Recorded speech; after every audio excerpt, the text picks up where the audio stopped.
Já estamos recebendo aqui, como você viu no bloco anterior, Lídia Brito. Boa tarde de novo, Lídia. Boa tarde, Joelson. Agora sim, recuperada do susto, da pegadinha do Joelson. Boa tarde, Elivaldo. Tem que ficar preparada para tudo aqui, entendeu, Lídia Brito? As pegadinhas aqui.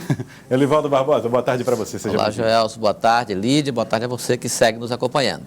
Lídia Brito e Elivaldo Barbosa. Nós vamos começar o Tempo Real de hoje falando a respeito de corrida presidencial. Porque existem alguns nomes que estão postos há algum tempo, outros são candidatos naturais à corrida presidencial e outros estão desistindo da disputa. Então, nós vamos trazer aqui as informações no levantamento que foi feito aqui com Elivaldo Barbosa, possíveis candidatos em 2022. Aí eu coloquei em ordem alfabética, tá bom? Para que as pessoas possam ver aí os nomes dos candidatos postos. Ciro Gomes, do PDT, que está fazendo campanha praticamente depois já da eleição presidencial, começou a trabalhar o nome dele. Guilherme Boulos, como uma possibilidade de candidatura, visto que o PSOL não necessariamente estará junto com o ex-presidente Lula. E nem o próprio Boulos, né, que está deixando o PSOL também, né, Gelson? Está saindo do PSOL, então ele pode ser um nome para a disputa através de outra sigla, Elivaldo Barbosa. Jair Bolsonaro, que não tem partido, assim como o Boulos não tem partido, Jair Bolsonaro também não tem. Luiz Inácio Lula da Silva, do Partido dos Trabalhadores. Esses seriam os 4 nomes assim que estariam nessa lista. Lídia Brito, os 4 primeiros. Hein? Esses nomes são aí apontados no momento, nesse cenário, que ainda é bem inicial, né? Mas são os nomes que a gente vê aí como possibilidades para 2022. Pelo menos, Joelson, eles estão tentando construir aí uma candidatura, se tornarem nomes viáveis. O certo é que Bolsonaro, né, como presidente, estará, sim, buscando a sua reeleição. Os demais estarão aí na busca de construir essas candidaturas. Você diria, Elivaldo Barbosa, que nós temos 3 nomes, pelo menos, ou 2 nomes certos somente? Não, aí nós temos um quadro hoje de 3 nomes, já em trabalho. Você percebe que o presidente é candidato natural à reeleição, está consolidadíssimo, já está trabalhando exatamente na construção da sua base, não só social, mas também política. Então, ele está no caminho da construção e com vantagens sobre os adversários. Aí, correndo pela oposição, tem o ex-presidente Lula pelo PT, que tenta também construir um palanque competitivo junto com os setores até do centro, e também nessa mesma raia do presidente Lula, digamos assim, do ex-presidente Lula, está o ex-ministro Ciro Gomes, do PDT, que já contratou até marqueteiro famoso, e está aí com o aval do PDT, que tem até apenas alguns senões em relação ao discurso de Ciro Gomes, principalmente as baterias que ele tem atirado no ex-presidente Lula, essa disputa muito grande por esse espaço do centro-esquerda. Mas Ciro Gomes me parece uma candidatura bem consolidada para disputar a presidência da República. E aí tem 3 nomes que podem entrar na disputa, mas nesse caso só um entra. Vamos lá. Os próximos 3 nomes são do PSDB, João Dória Júnior, né, o governador do estado de São Paulo, Tasso Gereissati, senador pelo Ceará, Eduardo Leite, governador do Rio Grande do Sul.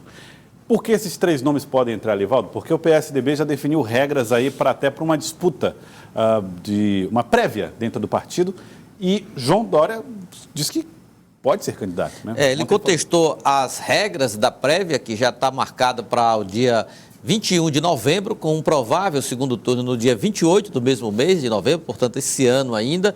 Mas o PSDB, Joel, você percebe uma divisão interna bem acentuada. Não vai ser fácil um candidato, só um dos 3, sair com o Partido Unido. O partido que já perdeu muita força de 2014 para cá.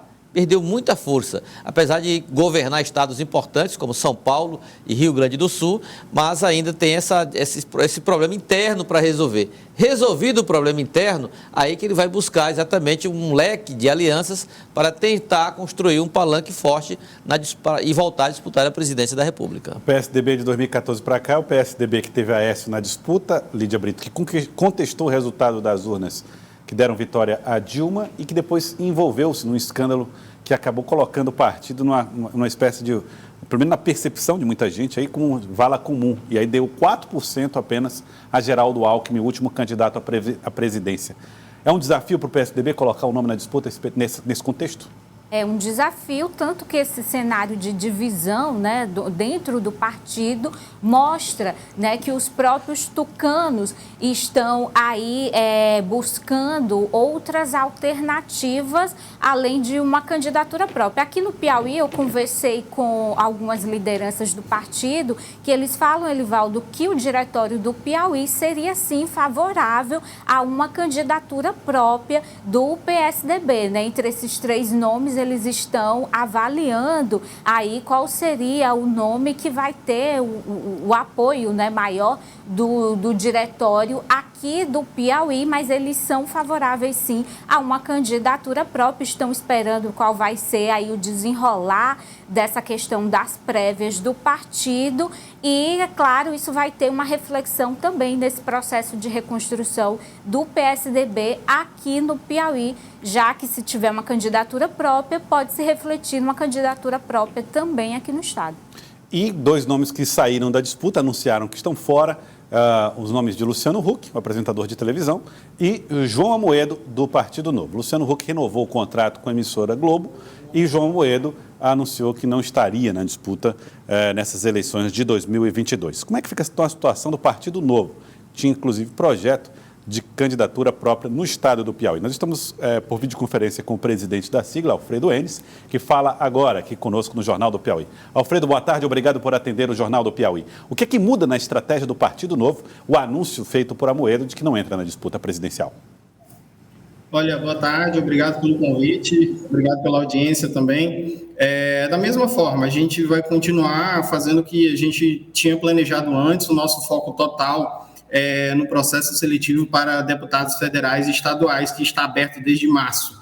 Então, se você vai lá na página do novo.org.br, clica em processo seletivo, você vai poder acessar lá o nosso portal e fazer sua inscrição. Infelizmente, hoje não estamos com um processo seletivo aberto para governador, mas nada indica que a gente não vai poder mudar essa estratégia no futuro breve. Para isso, a gente vai precisar também tanto crescer um pouco mais o número de filiados aqui no Piauí, hoje estamos com 270, quanto também de interessados a participarem no processo seletivo de governador. Eu queria divulgar aqui o e-mail do partido aqui no Piauí, pi@novo.org.br. Interessados em participar desse processo devem se manifestar formalmente, enviar o e-mail para esse endereço que eu falei.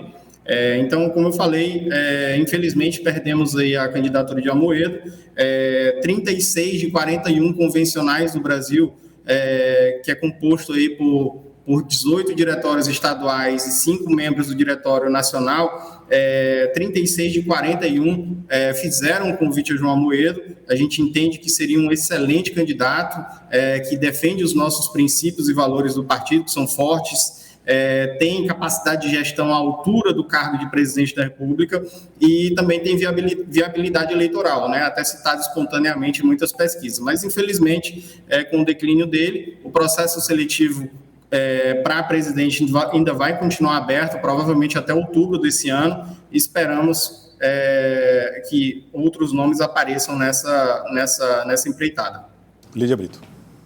Boa tarde. O partido faz também esse mesmo processo para atrair nomes, né, que possam aí disputar vagas no Legislativo, tanto na Assembleia quanto na Câmara Federal. A gente vê os partidos falando de dificuldades para conseguirem formar suas chapas proporcionais. Qual é a situação do Novo com relação a isso?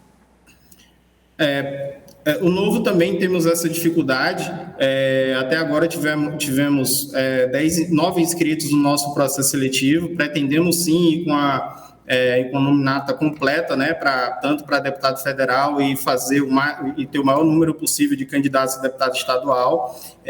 A nossa dificuldade é inerente ao processo, né? Quando um candidato deseja participar do Novo, ele faz a inscrição, ele envia um vídeo de apresentação, outras pessoas, outros dirigentes de outros estados vão fazer aquela avaliação. No Novo, a seleção é a mais impessoal possível, né? Eu, por exemplo, como presidente estadual, não avalio os candidatos aqui do Piauí, eu avalio candidatos de outros estados.